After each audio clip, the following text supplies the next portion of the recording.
Last week, I kicked off a series of episodes that I am sharing on the topic of sustainability in your business. So if you missed that first episode, you might want to pause this one and go back. It's short. But today I'm picking up where I left off with a concept that's known as Parkinson's law. Parkinson's law originally stated that work expands to fill the time available for its completion. But this concept is so relatable that it's been used to describe all kinds of behaviors, like no matter how much space you have, you will accumulate possessions and furniture to fill that space. Or, this is my favorite, as your money grows, so will your expenses, right? They grow to keep up with your money. But although we can all laugh and agree with the sort of inherent truth of these statements, we're not powerless to push back against Parkinson's law when it suits us. In fact, recognizing this tendency is really the first step toward taking control. Today, I want to talk about how this principle shows up in our businesses, and more importantly, how to design systems that help you work smarter, not harder, while building a business that's sustainable in the long run. Welcome to This Can't Be That Hard. My name is Anami Tonkin, and I help photographers run profitable, sustainable businesses that they love. Each week on the podcast, I cover simple, actionable strategies and systems that photographers at every level of experience can use to earn more money in a more sustainable way. Running a photography business doesn't have to be that hard. You can do it, and I can show you how. Unless you're part of a very small minority of people, at some point or another, you've probably looked at your bank account and wondered, where did all the money go? Budgeting is a skill that most of us struggle with, even though we all know that saving money requires setting and sticking to a budget that's lower than our income. But the reason that sticking to a budget is hard is that somewhere in the back of our minds, we know that we could spend more money, right? Whether it's because we have that credit card that allows us to outspend our savings, or just because if we're putting money away, it's like, well, I could just dip into that savings account. So, when you see that pretty sweater at the store or you get invited out to the fancy restaurant, there's that little part of you that thinks, well, maybe I could do it. When I started my business in 2010, I was hyper-focused on the money part of the business. My goal at that time was to quit my nursing job, and the only way I was going to be able to do that was to replace not only my salary, but my benefits package with my income as a photographer. Now, even though I didn't want to think about money, I didn't want to look at money, that was sort of a super stressful thing for me. I also knew that that was the only way that I was going to be able to make this happen. So I dove headfirst into running my numbers and pricing myself profitably. And I've talked about this before, it's like I looked at the numbers and I was like, there's no possible way, but I'm just going to try it anyway, because otherwise I'm never going to be able to do this thing that I want to do. And sure enough, after 2 years, I got to a point where I had enough business to go full-time with photography and cut ties to my nursing career altogether. But the scarcity mentality that was happening during that time was real. Like it was not joking around. Money felt extremely limited, like an extremely limited resource. So I did what I figured I needed to do, and I worked harder. I ramped up my work hours. I added all kinds of bells and whistles to what I was offering so that I could feel good about charging more, because I was charging more. And then I took basically any and every job that came my way. So in addition to families, I was shooting weddings, events. I did some boudoir work. I did some seniors. You name it, I was photographing it. Now, I will say this, I have a pretty high tolerance sort of naturally for work. People have always described me as high energy, and a hard worker, whatever, which we won't even delve into the psychology of that. But it's an apt description. Like I do tend to have a larger capacity for work than a lot of people. It's not better, it's not worse, it just is.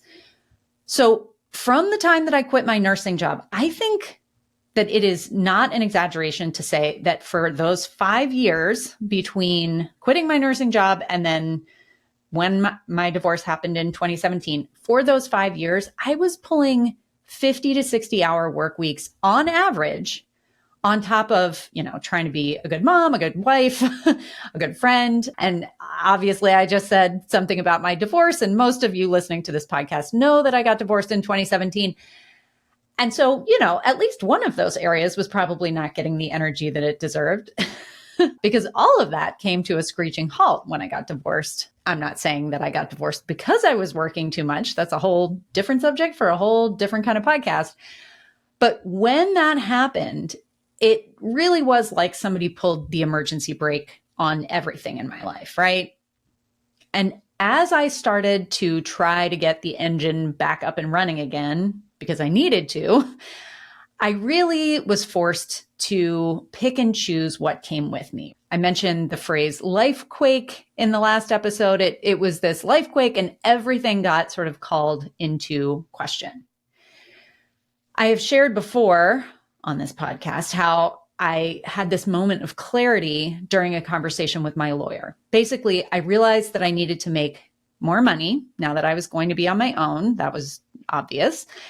And as we were looking through the numbers with my income and my expenses, it was clear that even though my clients were paying me a lot of money to take their photos, the way that my business had been set up for those 7 years, I didn't have enough time to take on any more clients. So the option was to either figure out how to make more money in less time, which is like, the unicorn that everybody's chasing, or I needed to go back to my nursing career or consider getting a different kind of a job. Like something was going to have to change. And just a few weeks after that come to Jesus meeting, I basically started using the Simple Sales System. I launched this brand new system in my business, even though at that time it wasn't called the Simple Sales System and nobody was telling me it was going to work. I basically took a hard look at every single step in my entire workflow. And I asked, number one, was that step necessary? Did it need to happen in order for, my clients to get what they were promised? And number two, if it was necessary, if that step was necessary, did I need to be the one to execute that step? Was it something that I could automate? Was it something that I could have somebody else do? Like, how could I separate my time from this process as much as possible? And going through that process of examining my workflow was actually a lot like culling a set of photos that you love, which I know is something that all of us can relate to. As I went through this, there were some things, of course, that were easy to eliminate, the blinks or the blurry photos, but there were also a whole bunch of steps in the process that I felt really attached to. For instance, I used to have a pre-session meeting with all of my clients. And for years, I talked on my blog and, when I had a new client inquiry, even to my friends, I would talk about how important that meeting was, how it helped me to get to know my clients, how it helped me understand what they were looking for. And I also talked about how it helped them get comfortable with me. I had a whole explanation for why this meeting was so important. And I believed it. But as I was looking at it and as I was being really cutthroat about every single minute of my day, every single minute of my workflow, I realized that meeting was adding a minimum of an hour to the time that I spent with each client, right? I had to schedule the meeting. I had to drive to meet them. I had to have the meeting. Sometimes people were chatty. Plus, sometimes I met people for coffee or a beer or whatever. And, of course, I'm whipping out my business card to pay for that. So that meeting was not only costing me time, but in some cases it was costing me money. And as hard as it was in the moment when I was examining my workflow for me to say, you know what, that meeting doesn't have to happen. Ultimately, I knew that I had to. So that meeting got replaced by what is now a 15-minute phone call and a questionnaire. The big aha there was that, here I'd been thinking that money was the limited resource, but really time was the hard stop. That was the truly limited resource. When I was giving my business whatever amount of time that I felt like it needed, when I would just say, I'll just do as much as it needs, all in the name of trying to make my business work, right? Trying to be successful. I ended up spending every minute available and then some.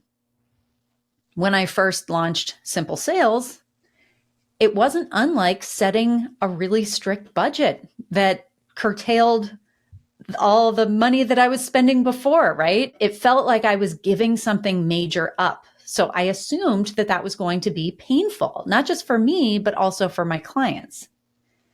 But when I put that rigid container around the time that I was spending, and I got super clear on what activities actually provided the value that I was offering, I realized that I was able to make significantly more money in a fraction of the time. And you've heard me say it before, and I'll say it again. I honestly believe that my clients like this process more. Because the truth is, their time is limited too. And they know that I'm there for them if they need me. But there isn't any sort of unnecessary back and forth. At the end of the day, they're still ending up with the photos that they love, hanging on the walls, filling the albums on their shelves, all the things.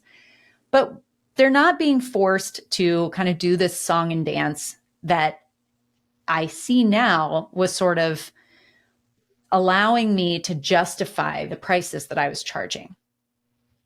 Now, if I've been talking about Simple Sales and you're like, what is Simple Sales? If you don't know how that works, you can learn all about it at thiscan'tbethathard.com/simple sales. I've been teaching this system since 2020, and I have seen it transform the businesses and the lives of photographers all around the world. I truly wish that I could go back and, reassure my panicked 2017 self that what felt like the end of my business would actually turn out to be the best thing that ever happened to it.